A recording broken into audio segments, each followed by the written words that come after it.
오늘 출애굽기 32장 1절에 14절 말씀을 가지고 성경의 하나님을 오해하지 맙시다 제목으로 말씀을 드립니다. 승리하는 습관이라는 책이 있습니다. 이 책에 보면 각 분야에서 최고의 성취를 낸 사람들, 그들의 어떤 특징, 이 공통점들이 소개되어 있습니다. 이 콜빈이라는 한 기자가 각 분야에서 아주 큰 성공을 거둔 사람들을 만나서 그들의 삶을 관찰을 했습니다. 이들은 왜 이렇게 큰 성과를 낼 수가 있었는가? 그들과 대화를 하면서 관찰을 했는데 그 한 가지 내린 결론, 한 가지 특징이 있었습니다. 자신을 잘 알더라는 것입니다. 그들은 자기 자신을 참 잘 알고 있더라, 이런 표현을 썼습니다. 자신을 잘 안다는 것은 내가 무엇을 알고 무엇을 모르는가를 아는 것을 말합니다. 그들과 대화할 때 그들은 자신의 부족한 것들, 자신이 못하는 것들을 주저함없이 이야기들을 하더랍니다. 보통 어느 위치에 올라가면 자기 못하는 것, 부족한 것 이야기 잘 하지 않습니다. 그런데 이들은 자신에게 무엇이 부족한지, 무엇을 개선해야 되는지를 주저없이 이야기를 하더랍니다. 자, 여러분, 이것이 어떻게 삶에 그렇게 도움이 될까요? 자신이 무엇을 못하는지, 무엇이 부족한지를 아는 사람은 일단 겸손합니다. 자만하지 않습니다. 자신의 부족한 것을 메꾸기 위해서, 개선하기 위해서 끊임없이 배우고 끊임없이 노력하는 사람들이기에 그들은 계속해서 성장을 해 나가는 사람들이 되었다는 것입니다. 여러분, 우리 신앙에도 사실은 거의 적용이 됩니다. 우리가 예수님을 잘 믿기 위해서 가장 중요한 것은 나 자신을 아는 것입니다. 여러분, 우리 자신을 아는 것이 신앙생활의 출발점입니다. 내가 얼마나 문제가 많은 존재인지, 얼마나 허물 많은 존재인지, 얼마나 죄가 많은 존재인지를 아는 만큼 우리는 하나님을 더 의존합니다. 그리고 하나님께 더 귀를 기울입니다. 그러면 하나님을 알아갑니다. 하나님을 알면 알수록 또 자신을 더 알아갑니다. 이런 선순환 속에서 하나님의 말씀에 순종하며 하나님을 잘 섬기는 삶을 살아가는 것입니다. 여러분, 오늘 우리가 읽은 이 본문의 말씀을 보면 이스라엘 백성들의 모습이 굉장히 어리석습니다. 우리가 32장을 읽으면요, 아니 이들이 어떻게 이런 행동을 할 수 있을까 하는 행동을 합니다. 자, 금송아지를 만들었습니다. 출애굽한 지 얼마 되지도 않았습니다. 하나님이 그들에게 어떤 하나님인지를 보여주셨는데 그들은 엉뚱한 행동을 하고 있습니다. 그들은 그들 자신을 몰라도 너무 모르고 있습니다. 그들을 과대평가하고 있습니다. 그리고 하나님을 축소시키고 있습니다. 자신들은 과대평가하고 하나님은 축소시키고 이 거꾸로 가고 있습니다. 그런 가운데서 그들은 아주 이 엄청난 죄를 하나님께 짓고 있습니다. 자, 하나님은 그들의 실패 속에서 그들에게 가르치십니다. 하나님이 어떤 존재인가를 그들에게 가르치고 계십니다. 그래서 오늘 우리가 이 본문을 통해서 하나님은 어떤 분이신가, 우리가 하나님을 사실은 오해를 종종 합니다. 그래서 오늘 말씀을 통해서 하나님에 대한 오해도 교정을 하고, 그리고 하나님은 어떤 분이신지 그 하나님을 알고 우리 자신도 좀 알아가는 이런 시간이 되었으면 좋겠습니다. 자, 먼저 첫 번째입니다. 하나님은 우리가 순종하고 충성해야 하는 주권자, 주인이십니다. 자, 하나님은 누구시냐? 하나님은 우리가 하나님께 순종하고 충성해야 되는, 하나님은 우리의 주인, 주권자시라는 것입니다. 이스라엘 백성들이 애굽에서 나와서 한 2개월 정도가 되었습니다. 시간이 지났습니다. 시내산 아래에 그들이 거기에 도착을 했습니다. 시내산에서 이스라엘 백성과 하나님과 아주 중요한 행동을 합니다. 중요한 뭔가를 합니다. 바로 언약을 맺는 것입니다. 이것이 시내산 언약입니다. 이스라엘 백성들에게 시내산 언약은 굉장히 중요합니다. 이 시내산 언약은 하나님과 이스라엘 백성들 사이에 공식적인 관계를 맺는 그런 언약이기 때문입니다. 하나님은 이스라엘의 하나님, 이스라엘은 하나님의 백성 된다는 이 공식적인 관계를 맺는 것이 바로 언약식이었습니다. 언약을 행한다는 것은 서로 간에 의무와 책임을 가지는 것입니다. 하나님은 이스라엘 백성들을 인도하고 보호하고 복주시는 책임을 가지고 이스라엘 백성들은 그 하나님 앞에 충성하고 순종하는 책임을 가지는 것입니다. 쌍방하는 이 책임을 가지고 이제 관계를 공식적으로 갖게 되었습니다. 이스라엘과 하나님과 언약식을 한 후에 하나님은 모세를 산 정상으로 부르십니다. 모세에게 하나님은 율법을 주십니다. 자, 모세는 40일간을 산 정상에 머물러 있었습니다. 밑에서 백성들은 모세, 그들의 지도자가 산 위로 올라가고 나서 감감무소식입니다. 아무리 기다려도 내려오지 않습니다. 그때 백성들은 불안해합니다. 그래서 그들이 아론에게 찾아가서 이런 이야기합니다. 여러분 1절 보십시오. 우리를 위하여 우리를 인도할 신을 만들라. 백성들이 불안해하면서 아론에게 가서 우리를 인도할 신을 만들어 달라라는 요구를 합니다. 자, 그들이 왜 그런 요구하는가? 그 뒤에 말씀 보시면 이 모세 곧 우리를 애굽 땅에서 인도하여 낸 사람은 어찌 되었는지 알지 못함이니라. 우리를 인도한 모세는 지금 산 위에 올라가서 죽었는지 살았는지 알 길이 없다. 그들의 이런 이야기입니다. 모세는 어찌 되었는지 모르고 우리는 광야에 있으니 너무 두렵다는 것입니다. 우리를 인도할 신을 만들어 달라. 그렇게 하는 것입니다. 이스라엘 백성들이 아론에게 요구한 이 요구가 도대체 무슨 요구입니까? 우리를 위하여 우리를 인도할 신을 만들라. 이게 도대체 무슨 말입니까? 그들은 하나님 외에 다른 신을 찾는 것은 아닙니다. 그들은 아론에게 하나님을 눈에 보이는 형상으로 만들어 달라는 것입니다.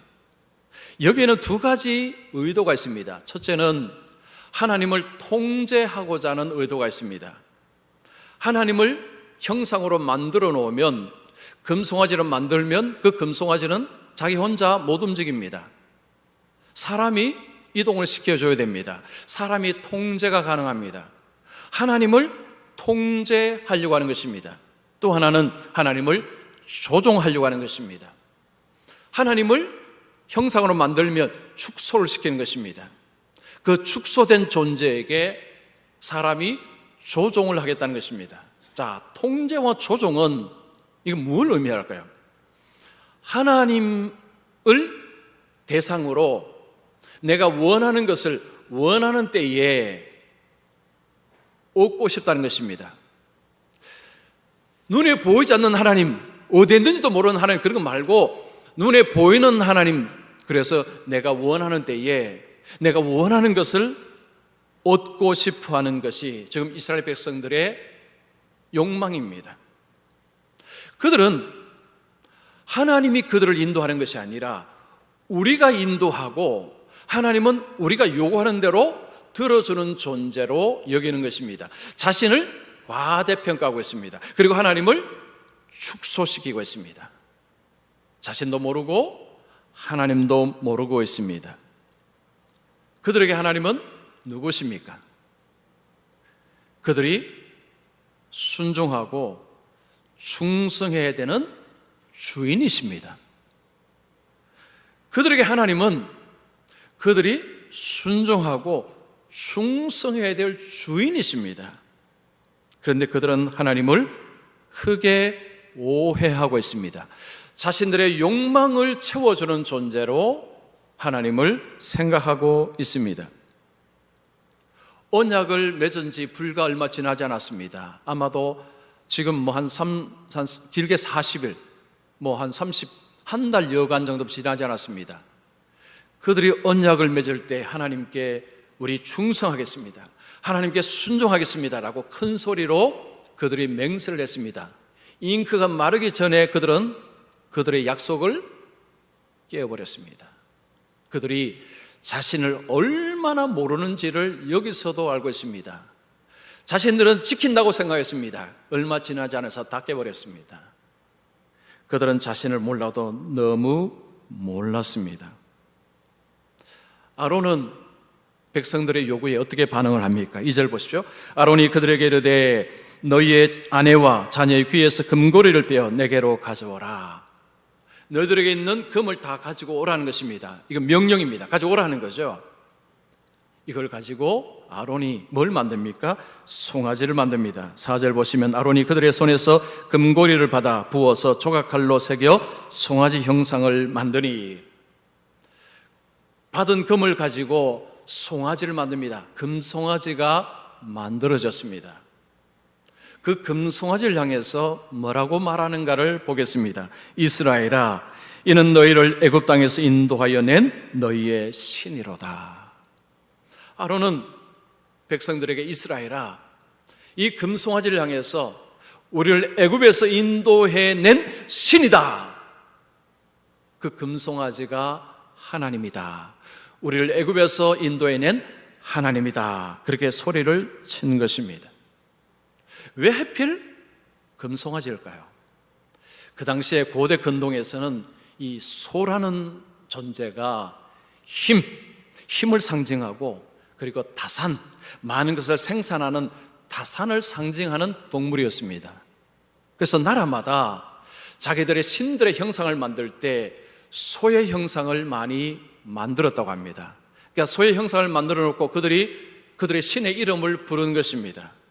지금 아론은 그 당시 애굽과 고대 근동에서 행하던 그 풍습을 이어받아서 하나님을 그 소의 형상을 갖다 놓고 하나님 부른 것입니다. 지금 아론과 이스라엘 백성들은 십계명의 두 번째를 정면으로 깨버렸습니다. 하나님을 어떤 형상으로도 만들지 말라고 하셨는데 송아지 형상으로 하나님을 만들어 버렸습니다. 아론은 이 금송아지를 만들고 이렇게 선포합니다. 5절 보시면 내일은 여호와의 절일이니라. 절일이라는 것은 내일은 여호와의 성일이다. 하나님을 예배하는 날이다. 하나님 앞에 축제하는 날이다. 이런 의미입니다. 그리고 그 다음 날 그들이 뭘 합니까? 일찍 일어나서 번제와 화목제를 드리고 백성들은 먹고 마시고 뛰놉니다. 금송아지를 만들어 놓고 그들은 예배한 것입니다. 경배한 것입니다. 자, 이 모습하고 흡사한 모습이 24장에 나옵니다. 24장은 하나님과 이스라엘 사이에 언약식을 맺는 그 장면이 24장입니다. 24장에서 하나님과 언약을 맺고 하나님 앞에서 번제와 화목제를 드립니다. 그리고 백성들은 거기서 먹고 마십니다. 하나님 앞에서 그들이 언약식을 행하면서 하나님 앞에 제사를 드리던 것하고 지금 금송아지 만들어 놓고 그들이 하는 것하고 거의 흡사합니다. 앞에는 금송아지가 없고 지금은 금송아지가 있는 것이 다를 뿐입니다. 자, 이건 뭘 의미할까요? 이스라엘 백성들은 금송아지 만들어 놓고 하나님을 예배하고 하나님을 찬송한다고 생각했습니다. 왜냐? 24장에 그렇게 했기 때문에. 하나님을 부른다고 다 하나님을 예배하는 예배가 아닙니다.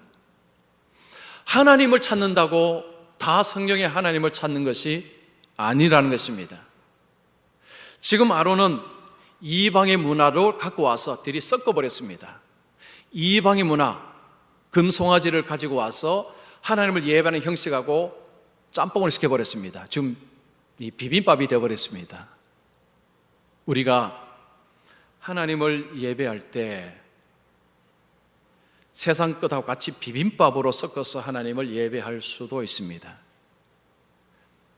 하나님께 예배할 때는 하나님의 말씀을 따라서 하나님께서 하라는 대로 해야 되는데 이걸 그냥 섞어버린 것입니다. 혼합이 되어버린 것입니다. 혼합주의가 된 것입니다. 이거 하나님이 정말 싫어하는 것입니다. 그건 하나님을 예배하는 것이 아닙니다. 여러분, 기독교는요 말씀의 종교입니다. 의식의 종교가 아닙니다. 의식이라는 것은 뭔가 예식을 통해서 하나님을 섬기고 하나님을 잘 섬기고 이런 종교가 아니라는 것입니다. 의식만 잘 지키면 하나님을 잘 섬기는 종교가 아니라는 것입니다. 기독교는 말씀을 듣고 그 말씀을 따라서 예배하고 섬기는 종교라는 것입니다. 그런데 예수를 믿으면서 말씀이 아닌 그죠? 세상의 것들과 같이 섞여져서 이것저것 그냥 좋은 게 좋은 거라고 하나님만 부르면 된다 이럴 수 있다는 것입니다. 이스라엘이 지금 그렇게 하고 있습니다. 대학에서 오랫동안 가르쳤던 어떤 장로님이 이제 은퇴를 하고 제자를 한 20년 만에 만났습니다. 그 제자는 그 전에 교회를 잘 다니던 제자였습니다. 자네 요즘도 교회 잘 다니나? 교수님 요즘은 제가 교회 다니지 않습니다. 아니 자네 교회 잘 다녔는데 왜 교회를 안 다니는가? 그때 제자가 말합니다. 대학을 졸업하고 직장을 들어가서 바빠서 한 주, 두 주를 빠지게 되었습니다. 그러면서 이런 생각이 들었습니다. 지금까지 교회를 다니면서 무수한 말씀을 들었는데 아무것도 기억나는 것이 없다. 앞으로 내가 교회를 가도 역시 마찬가지일 것이 아닌가. 그럴 바에야 내가 교회를 왜 가야 되는가 하면서 교회를 안 간 것입니다. 장로님이 제자에게 말합니다. 그런가? 나는 지금도 오래전에 들은 그 말씀이 기억이 난다네. 그래서 제자가 이렇게 말합니다. 교수님 참 기억력이 좋으시군요. 기억력이 좋은가 안 좋은가의 문제가 아니네. 나는 책을 볼 때나 말씀을 들을 때나 항상 의문을 가지고 질문을 하고 문제의식을 가지고 말씀을 듣는다네. 도대체 하나님은 어떤 분이신가? 도대체 나는 어떤 존재인가? 도대체 죄라는 것이 무엇인고? 이 세상은 왜 이렇게 엉망진창인가? 이런 의문과 문제를 가지고 말씀을 들으니 말씀이 잘 들렸네. 그리고 지금도 그 말씀이 내 속에서 나에게 도움을 주고 있다네. 기독교는 말씀의 종교입니다. 하나님은 말씀하시고 우리는 말씀을 들어야 합니다. 말씀을 들을 때에 아무 생각 없이 듣지 마십시오. 그러면 아무것도 안 들립니다. 질문을 하시고 의문을 품으시고 문제를 제기하시고 이건 왜 이런 겁니까? 하나님 이건 왜 이런 겁니까? 라고 그렇게 하면 하나님께서 대답하십니다. 알려주십니다. 그러면요 그 말씀이 피와 살이 되고 마음속에 깊이 박힙니다. 하나님은 말씀하신다는 것은 뭘 의미할까요? 하나님이 주인이시라는 것입니다. 여러분 주인과 종 중에 누가 말씀하고 누가 듣습니까? 주인이 말하고 종은 듣습니다. 하나님과 우리 관계가 그런 관계입니다. 하나님은 주인이시고 주권자이시고 우리는 피조물입니다. 우리는 종의 자리에 있습니다. 하나님이 말씀하시면 말씀 듣고 들어야 합니다. 종이 듣겠나이다. 말씀하여 주시옵소서. 하나님이 우리의 주권자라는 것은요 이런 의미입니다. 하나님이 우리를 위해서 존재하는 것이 아니라 우리가 하나님을 위해서 존재한다는 것을 말합니다. 하나님은 하나님을 위해서 우리를 만드셨습니다. 하나님이 우리를 위해서 존재하는 분이 아니라는 거죠. 우리가 하나님을 위해서 존재하는 것입니다. 이거 순서 바뀌면 안 됩니다. 이거 순서 바뀌면 이스라엘 백성들처럼 됩니다. 내 욕망, 내 소망을 들어주지 아니하면 삐칩니다. 상처받습니다. 돌아서 버립니다. 이스라엘 백성들이 가나안 땅에 들어갔어요. 우상 섬기다가 나라 망했습니다. 왜 그들은 그렇게 우상을 섬겼을까요? 하나님이 그들이 원하는 대로 해주지 않기 때문에, 그들의 욕망을 따라 해주지 않으니 돌아서 버린 것입니다. 다른 신을 찾은 것입니다. 여러분, 우리의 신앙생활도 마찬가지입니다. 여러분에게 하나님은 누구십니까? 여러분에게 하나님이 주인이십니까? 아니면 하나님은 여러분을 위해서 존재하는 분이십니까? 자, 이 관계가 정말 중요합니다. 하나님이 나를 위해서 존재한다고 생각하면요, 하나님이 내가 원하는 것 채워주지 아니할 때 돌아서 버립니다. 그렇다고 무슨 다른 종교로 가지는 않겠지만 신앙이 확 식어버립니다. 예배를 드리지만요, 마지 못해서 억지로 드립니다. 하나님을 섬기는 것이 억지가 되어버립니다. 기쁨이 하나도 없습니다. 즐거움이 하나도 없습니다. 너무 힘들게 신앙생활합니다. 왜냐? 순서가 바뀌었습니다. 하나님은 누구십니까? 그 하나님은 우리가 순종하고 충성해야 되는 주권자이십니다. 여러분, 신명기 30장 20절 보십시오. 내 하나님 여호와를 사랑하고 그의 말씀을 청종하며 또 그를 의지하라. 이스라엘 백성들을 모압 땅에서 이제 가나안 땅 앞에 두고 가나안 땅을 들어가는 그들에게 모세가 고별 설교를 하면서 한 것입니다. 너희들에게 하나님은 누구냐? 너희들이 순종하고 충성해야 되는 그 대상이 하나님이다. 이거 잊지 말아라. 그 이야기를 한 것입니다. 이 순서 바꾸면 안 됩니다. 하나님이 나를 위해서 존재하는 것이 아닙니다. 내가 하나님을 위해서 존재합니다. 두 번째입니다. 하나님은 중보자에게 진노하시고 죄인을 구원하십니다. 자, 시내산 아래에서는 지금 난리 났습니다. 금송아지 만들고 춤추고 지금 엄청난 죄악에 지금 이 춤을 추고 있습니다. 시내산 위에서 하나님은 모세에게 율법을 주고 계십니다. 자, 하나님은 지금 밑에서 일어나는 일을 아십니까? 모르십니까? 하나님은 다 보고 계셨습니다. 하나님은 장소에 구애받는 하나님이 아니십니다. 하나님은 무소부지하신 하나님이십니다. 그런데 우리는 자주 이런 하나님을 놓쳐버립니다. 아이고, 내가 지금은 아무도 못 봤으니 괜찮을 거야. 교회에서만 하나님이 나를 보시는 것이 아니라 여러분의 가정에서, 직장에서, 어디에 있든지 하나님은 다 아십니다. 이게 참 중요합니다. 지금 금송아지 만들고 그 금송을 향해 하나님이라고 외치는 그들 향해서 하나님이 어떻게 하십니까? 7절 보십시오. 여호와께서 모세에게 이르시되 너는 내려가라. 내가 애굽 땅에서 인도하여 낸 내 백성이 부패하였도다. 이 부패하였다는 것은 하나님 말씀을 어기고 악을 행하고 있다는 것입니다. 하나님과 언약을 깨버렸습니다. 하나님이 싫어하는 악을 행하고 있습니다. 자, 여기서 우리가 주의해서 볼 단어가 내 백성입니다. 너의 백성입니다. 하나님께서 이스라엘 백성들을 향해서 이것은 너의 백성이라는 거죠. 모세 너의 백성이라는 것입니다. 우리가 앞에서 출애굽기를 보면요, 이스라엘을 하나님은 나의 백성이라고 불렀습니다. 나의 백성. 여러분 한번 보십시오. 전부 나의 백성입니다. 그런데 여기 와서 하나님이 이 백성은 너의 백성이다라고 내 백성이 아니라는 것입니다. 왜 이렇게 말씀하셨습니까?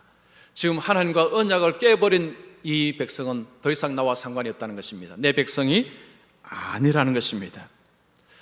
불과 얼마 전에 하나님과 관계 맺었죠. 공식적인 관계를 체결했습니다. 나는 너희 하나님, 너는 내 백성이다. 거기는 쌍방간의 책임 의무가 있었습니다. 그 책임과 의무를 일방적으로 여기서 깨버렸습니다. 그러면 관계는 끝나는 것입니다. 하나님께서 이건 더 이상 이들은 내 백성이 아니다, 너의 백성이다 라고 하셨습니다. 그리고 9절 보시면 내가 이 백성을 보니 목이 뻣뻣한 백성이로다. 이 목이 뻣뻣하다는 것은 그 당시에 이 농사를 지을 때 이 소 같은 짐승을 사용해서 농사를 짓습니다. 그런데 그 짐승이 반항하는 모습입니다. 일하기 싫다는 거죠. 하나님이 바로 이 모습을 가지고 짐승처럼 지금 반항하는 사람들이 바로 이스라엘 백성이라고 하신 것입니다. 자, 그리고 10절에 엄청난 말씀을 하십니다. 내가 그들에게 진노하여 그들을 진멸하고 너를 큰 나라가 되게 하리라. 자, 하나님께서 지금 모세에게 엄청난 말씀합니다. 내가 이들을 다 죽이겠다. 다 죽이고 너를 통해서 새로운 민족을 만들겠다. 이게 무슨 이야기일까요? 자, 하나님께서 아브라함에게 하신 약속이 무엇입니까? 너의 후손을 하늘의 별처럼 많게 해주고 가나안 땅을 후손에게 주겠다. 하나님의 구원의 역사를 이루어 가겠다라고 하셨습니다. 그런데 하나님은 그 방식을 바꾸겠다는 것입니다. 이들을 다 죽이고, 모세도 아브라함의 후손입니다. 즉 아브라함에게 하신 약속을 하나님은 깨지 않겠다는 것입니다. 그런데 방식을 이제 이들이 아니고 너 후손을 통해서 내가 인류를 구원하는 구속 계획을 내가 이루어 가겠다. 하나님이 이 말씀하신 것입니다. 자, 모세가 이 말 들을 때 하나님 좋습니다. 이 백성들이 얼마나 문제가 많은지, 얼마나 고집불통인지, 얼마나 불순종하는지 저도 너무 잘 알고 있습니다. 좋습니다. 다 죽이시고 이제 저를 통해서 새 민족을 한번 해보시죠. 이렇게 했습니까? 아닙니다. 모세가 뭐라고 합니까? 하나님 안 됩니다. 그러시면 안 됩니다. 말립니다. 11절 보십시오. 여호와여 어찌하여 그 큰 권능과 강한 손으로 애굽 땅에서 인도하여 내신 주의 백성에게 진노하시나이까? 여기에 모세가요 주의 백성이라고 표현을 합니다. 조금 전에 하나님은 뭐라고 했습니까? 너 백성이라고 했죠. 모세는 하나님, 이들은 내 백성이 아니라 하나님 백성입니다. 문제가 많아도 하나님 백성입니다. 하나님 백성입니다. 하나님이 큰 권능으로 이 백성, 하나님 백성을 건져냈는데 하나님이 진노하시면 안 됩니다. 안 됩니다. 만류합니다. 모세는요 하나님과 백성 사이에 중보자로 서서 화해를 시도하는 것입니다. 자, 그러면 모세가 왜 안 된다고 이야기하는 그 근거가 무엇입니까? 하나님의 이름 때문에, 하나님의 영광 때문에 이건 안 됩니다라고 이야기합니다. 12절 보십시오. 어찌하여 애굽 사람들이 이르기를 여호와가 자기의 백성을 산에서 죽이고 지민에서 진멸하는 악한 의도로 인도해내었다고 말하게 하시려 하나이까? 애굽 사람들이 뭐라고 하겠습니까? 하나님이 그렇게 건져내시고는 그들 다 죽이시면 저들이 악한 말로 악평하지 않겠습니까? 하나님의 영광을 위하여서 주님의 이름이 더럽혀지는 것, 그거 안 됩니다. 하나님의 영광을 위해서 하나님께서 뜻을 돌이켜 주시옵소서. 그러자 하나님이 뜻을 돌이키셨습니다. 14절에 여호와께서 뜻을 돌이키사 말씀하신 화를 그 백성에게 내리지 아니하시니라. 자, 여기서 중요한 것 하나 생각할 것이 있습니다. 여러분 이 장면을 읽을 때 이런 생각 안 해보셨습니까? 모세가 하나님을 설득을 한 건가? 하나님은 모세에게 설득을 당하셨나? 이런 질문 안 해보셨습니까? 여러분, 우리가 성경 읽을 때요 자꾸 질문 던져야 됩니다. 문제의식을 자꾸 가져야 돼요. 그래야 성경을 보게 되고 잘 들립니다. 지금 이 말씀 보면 딱 그 패턴이죠. 모세가 하나님 안 됩니다 만류하고, 왜냐하면 하나님의 이름 때문입니다 하니까 하나님께서 그래, 내가 너 말 듣고 나니까 너 말이 일리가 있다. 내가 그 정도까지는 생각을 못했는데 참 너가 좀 좋은 아이디어를 냈구나. 그래, 알았다. 내가 취소하겠다. 꼭 이렇게 하신 것 같습니다. 그러면 어떻게 됩니까? 하나님은 사람에 의해서 좌지우지되는 하나님입니다. 하나님이 계획을 가졌는데 사람이 쑥 나서 논리적으로 하나님을 설득해서 하나님, 그래, 그렇구나. 내가 미처 그 생각 못했구나. 다시 방향을 바꾸시는 하나님이십니다. 이런 분이 어떻게 주권자가 될 수 있습니까? 이런 분이 어떻게 주인이 될 수 있습니까? 여러분, 성경의 하나님은 이런 하나님이 아니십니다. 그러면 여기서 왜 하나님은 왜 이렇게 하셨을까요? 이유가 있습니다. 이걸 찾아야 됩니다. 뭘까요? 왜 하나님은 설득 당하신 것처럼 하셨을까요? 모세가 이제 모압 평지에 백성들을 모아놓고 가나안 입구 이제 앞에서 모아놓고요 이런 이야기 했습니다. 신명기 18장 15절 보십시오. 내 하나님 여호와께서 너희 가운데 내 형제 중에서 너를 위하여 나와 같은 선지자 하나를 일으키시리니 너희는 그의 말을 들을지어다. 나와 같은 선지자 하나를 일으킬 것이다. 장차 앞으로 그의 말을 들어라. 그러면 산다. 이런 표현입니다. 선지자가 누굽니까? 모세와 같은 선지자가 누굽니까? 예수님입니다. 어떻게 알 수 있습니까? 사도행전에서요 베드로가, 성령이 베드로를 통해서 말씀하십니다. 모세가 예언한 그 선지자가 바로 예수다. 예수 그리스도, 하나님의 아들 예수 그리스도가 바로 모세가 예언한 그 선지자다라는 것을 베드로가 성령을 통해서 이야기했습니다. 그래서 우리가 아는 것입니다. 모세는 예수님을 드러내는 그림자입니다. 모세와 예수님은 닮았다는 이야기입니다. 나와 같은 선자를 닮았다는 것이 뭐가 닮았습니까? 중보하는 사역이 닮았습니다. 하나님과 백성 사이에, 죄 많은 백성 사이에서 중간에 중보자로서 사역하는 것이 닮았습니다. 여러분 32절 보시면 이제 그들의 죄를 사하시옵소서. 그렇지 아니하시면 원하건대 주께서 기록하신 책에서 내 이름을 지워버려 주옵소서. 자, 이 말씀은 이런 이야기입니다. 하나님, 내가 이 백성들 그냥 용서해 달라는 것이 아닙니다. 그 죄를 내게 물으시고 내가 대신 벌 받겠습니다. 그러니 이 백성 용서하여 주시옵소서. 여러분, 이 모습, 이게 무슨 모습입니까? 이거 어디에서 드러난 모습입니까? 십자가입니다. 십자가에서 주님께서 하신 중보자로서의 그 일, 주님의 기도, 바로 그 모습이죠. 모세는 예수님을 보여주는 그림자였습니다. 예표라는 표현을 씁니다. 거울이라는 표현을 씁니다. 참된 중보자는 예수님밖에 없습니다. 그러나 구약에서 하나님이 인간을 어떻게 구원하시는가를 보여주는 그림이 바로 모세라는 것입니다. 모세가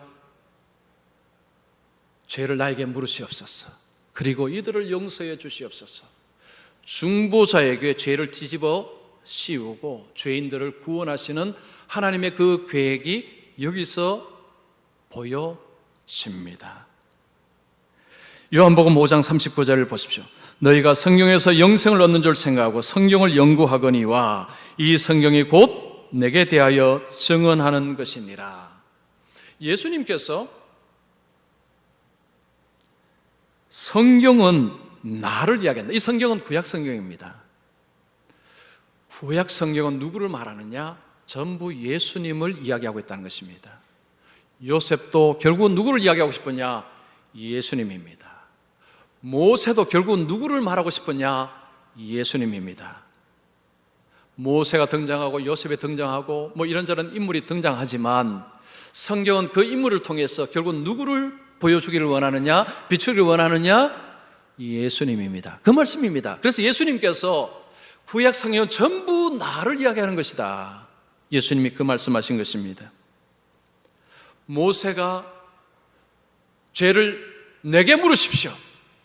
내 이름을 빼주십시오. 그리고 이들을 용서하여 주시옵소서. 그걸 통해서 중보자를 통해서 하나님이 죄인을 구원하시는 그 하나님의 그 계획을 미리 보여주신 것입니다. 모세가 하나님을 설득한 것이 아니라는 이야기죠. 예수님의 십자가의 죽으심이라는 것이 어느 날 갑자기 툭 튀어나온 사건이 아니라는 것입니다. 이미 구약에서 오래전에 이미 하나님은 그 그림자를 미리 보여주셨습니다. 하나님의 진노를 말할 때 많은 분들이 하나님을 오해합니다. 하나님이 사랑이신데 어떻게 하나님이 이렇게 진노하실 수 있느냐? 근데 이거 정말 하나님에 대한 오해입니다. 사랑하시니까 진노하는 것입니다. 사랑하지 않으면 진노하지 않습니다. 여러분, 텔레비전에서 저 아프리카의 어느 나라에서 어떤 피해를 입는 그런 광경을 보시면 막 화가 치밀고 막 분노가 일어나십니까? 아니죠. 아이고 참 안 됐네, 아이고 참 불쌍하네, 그 정도입니다. 그런데 내 가족이, 내 자녀가, 내 부모가, 내 형제가 만약 어떤 사람들에게 박해를 당하고 어려움을 당했으면요, 분노합니다. 내가 가만두지 않겠다. 왜냐? 사랑하기 때문에. 하나님이 우리를 사랑하시니까 하나님이 분노하시는 것입니다. 그 분노가 어디에서 나타났습니까? 십자가입니다. 십자가의 주님한테 하나님의 진노 분노가 쏟아졌습니다. 왜 이일이 벌어졌느냐? 하나님이 세상을 이처럼 사랑하사 독생자를 주셨으니 이는 그를 믿는 자마다 멸망치 않고 영생을 얻게 하려 하심이라. 아까 교도문에서도 우리 읽었죠. 하나님의 그 크신 사랑으로 모세가 우리 대신 죽은 것이 아닙니다. 하나님은 모세가 아니라 하나님의 아들을 세상에 보내어서 그 하나님의 진노를 받게 하시고 우리의 죄를 용서해 주셨다는 거죠. 많은 분들이 내가 힘들고 어려우면 하나님이 나를 아시는가? 정말 하나님이 나를 사랑하시는가? 라는 의문을 가집니다. 그리고 불평하고 원망합니다. 그러지 마십시오. 그러면 안 됩니다. 우리는 그러면 안 됩니다. 하나님은 내 소원, 내 욕망을 들어오는 존재가 아닙니다. 하나님은 나를 위해서 존재하는 분이 아니십니다. 내가 하나님을 위해서 존재하는 것입니다. 하나님은 아들을 내놓으시고 아들에게 진노를 쏟아 부으셨습니다. 그리고 우리를 지옥에서, 죄에서 건져 주셨습니다. 왜 우리가 하나님을 사랑하고 왜 우리가 하나님의 말씀에 청종하고 왜 충성해야 됩니까? 이유가 바로 여기 있습니다. 그냥 무조건 하라고 하느냐, 그러면 하나님 못 믿죠. 이런 하나님의 시기에 중보자에게 모든 진노를 쏟아 부으시고 우리의 엄청난 죄를 용서하심으로 우리를 구원하신 분이 하나님이십니다. 주권자 하나님이십니다. 그래서 우리는 그 하나님께 충성하고 하나님 말씀에 순종하고 그 하나님 말씀을 따라서 사는 것이 마땅한 우리의 삶의 태도라는 것입니다. 많은 분들이 하나님을 오해합니다. 기도하는 대로 해주지 않자 삐칩니다. 상처받습니다. 돌았습니다. 예배도 잘 드리지 않습니다. 아이고 미래 하나님 성경 뭐 하나 생각됩니다. 아니요, 그렇지 않습니다. 그러지 마십시오. 그렇게 하지 마십시오. 그러면 안 됩니다. 그러면 안 됩니다. 우리 하나님은 이미 큰 일을 행하셨습니다. 큰 사랑 이미 보여주셨습니다. 그것으로 충분합니다. 더 보탤 것 없습니다. 이미 충분합니다. 그 앞에서 우리가 해야 될 것은 뭐라고요? 하나님께 순종하고 그 하나님께 충성하는 것. 이것이 바로 저와 여러분이 하나님께 해야 될 유일한 것입니다. 그래서 삶이 좀 힘들고 어렵더라도 하나님 사랑 의심하지 마시고 그 하나님께 순종하고 충성하는 우리 모든 성도님들이 되시기를 축원합니다.